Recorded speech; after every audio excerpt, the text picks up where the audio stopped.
কোনো চিন্তা করো না, তোমার প্রমোশনটা কাল থেকেই হয়ে যাবে। আমাকে একটু খুশি করে দাও। তাহলে আসেন স্যার, আপনাকে খুশি করব।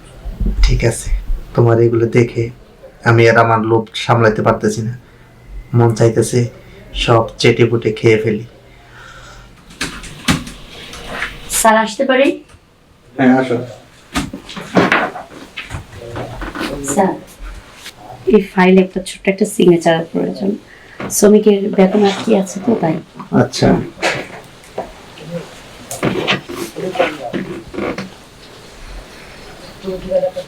স্যার একটা কথা বলতাম। কি কথা বলবে বলো। স্যার, আমার এতটা বর্ষ ধরে আপনার এখানে চাকরি করতেছি। সরি স্যার, জি বলো। প্রমোশনটা কি হবে না আমার? প্রমোশন না, প্রমোশন পাইতে গেলে কত কিছু করতে হয়, তুমি কি সেটা পারবা? হ্যাঁ স্যার, আমি পারবো। আপনি একবার বলেই দেখেন, প্রমোশন পাওয়ার জন্য আমি সব কিছু করতে পারি। তুমি সব পারবে? জি। আমি যদি বলি তোমায় আমার সাথে কম্প্রোমাইজ করতে হবে, পারবা? স্যার, কেন পারবো না? আপনি যদি তার বিনিময়ে আমাকে কিছু দেন তাহলে আমি করতে পারবো না। হ্যাঁ, জানো তো আমি এই কোম্পানির ম্যানেজিং ডিরেক্টর।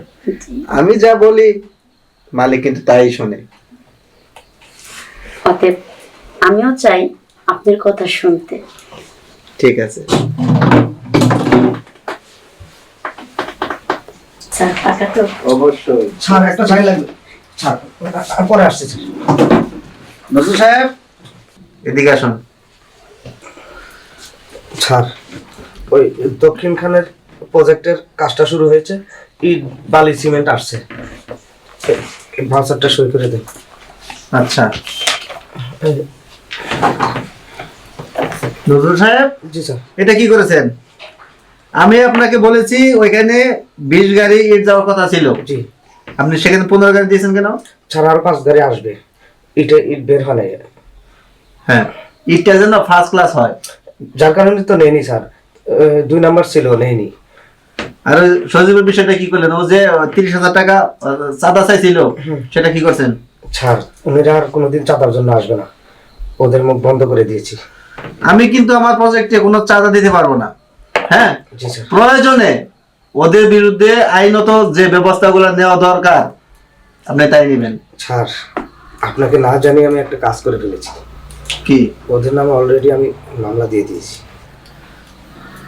ভালো করেছো, ওদেরকে আইনের আওতায় আনতে হবে। এইভাবে এইভাবে কাজে যে বাধা দিয়ে চাঁদা চাইবে তাদের বিরুদ্ধে আইনত ব্যবস্থায় নিতে হয়।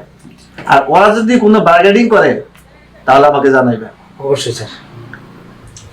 আর একটা কথা বলি, কারো অফিসে আসতে হইলে অনুমতি নিতে হয়। জি স্যার, আমি ভুলে গিয়েছিলাম, দরজা ফাঁকা ছিল তো তাই ঢুকে পড়েছিলাম। জান, ভবিষ্যতে দেখে শুনে চলবেন। Okay sir. শিট, দেখো তো কি একটা সময় আসছে। আমি তো পুরো ভয়ই পেয়ে গেছিলাম। ইস, উনি কি যে ভাববো। আচ্ছা শোনো, অফিসে আমার একটা ওয়েট আছে, আমি চাই না সেই ওয়েটটা নষ্ট হোক।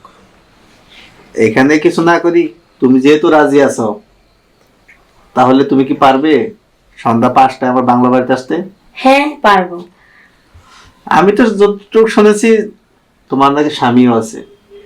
জি আছে, কিন্তু না থাকার মতো। তাকে দিয়ে আমার কোনো কাজই হয় না। সে ঘরের কাজটা তো করতে পারে না, বাইরেও কোনো কাজ করে না, সবকিছু আমাকেই করতে হয়। আচ্ছা, তাকে কি বলে আসবা? বলে আসবো যে আমার অফিসের কিছু জরুরি কাজ আছে, তার জন্য যাচ্ছি। গুড। আমার এখন মনে হচ্ছে প্রমোশনটা তুমিই পাবে। Thank you sir. শোনো, আরেকটা কথা, তুমি যখন সন্ধ্যা 5টায় আমার কাছে আসবে, ভালো করে গোসল করে বিদেশি সেন্ট মেখে তখন আসবে। তুমি তো জানো আমি আবার গন্ধ সহ্য করতে পারি না। আমার দরকার সেন্ট, সুবাস। মনে থাকবে? জি স্যার, মনে থাকবে। আর হাসতে হয় না, সুগন্ধি মেখে আসবো, যেন সুবাসে আপনার মন ভরে যায়। আচ্ছা ঠিক আছে, তাহলে আমরা মিলন করব 5টায়। আচ্ছা ঠিক আছে স্যার, তাহলে আসি। ঠিক আছে, যাও। সুবাস, হাসনা হেনা ফুলের সুবাস পাবো আমি আজকে।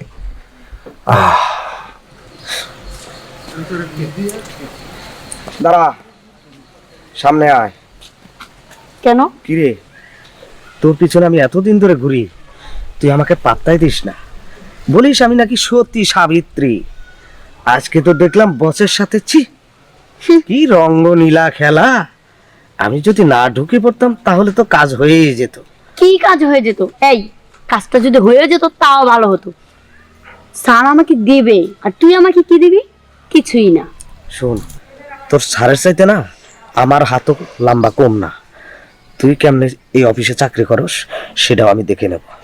কি বললি? তোরও অনেক লম্বা হাত না? এই তোর কিসের লম্বা হাত রে? তুইও তো স্যারকে স্যারই বলিস, আবার নিজেকে মনে করিস না বড় ধরনের। শোন, আমি যদি এখন ইচ্ছা করি না অনেক কিছু করতে পারি, তোর এই যে কাজ সব আমার হাতে নিয়ে আসতে পারি। অতএব চুপ, একটা কথাও বলবি না। রে, চিনলি না রে তুই আমাকে? গরিবের কথা মিষ্টি হয় বাসি হলে। স্যার আসতে পারি? হ্যাঁ, আসো। আমি তো তোমার জন্য এখানে বসে আছি। স্যার একটু লেট হয়ে গেল। কোনো ব্যাপার না, আমি জানি অপেক্ষার ফল মিষ্টি হয়। অপেক্ষার ফল মিষ্টি হয় স্যার, ঠিক বলছেন। স্যার, আমার বেতনটা যেন 40,000 টাকার উপরে হয়, সেই ব্যবস্থাটা আপনি করে দিবেন। তুমি যদি আমাকে খুশি করতে পারো, সেটা কত দেব আমি ঠিক করে রেখেছি। খুশি করে দেব না মানে বলেন কি স্যার? একদম সব উজাড় করে দেব। তাহলে আর দেরি কেন? তোমার প্রমোশনটা তুমি নিয়ে নাও আর তোমার দেহটা আমাকে দিয়ে দাও। হ্যাঁ স্যার। ইনশাআল্লাহ।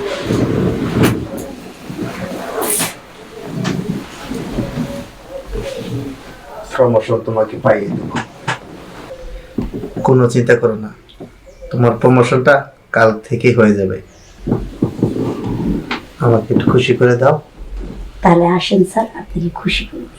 ঠিক আছে, তোমার এগুলো দেখে আমি আর আমার লোভ সামলাতে পারতেছি না। মন চাইতেছে সব চেটে পুটে খেয়ে ফেলি।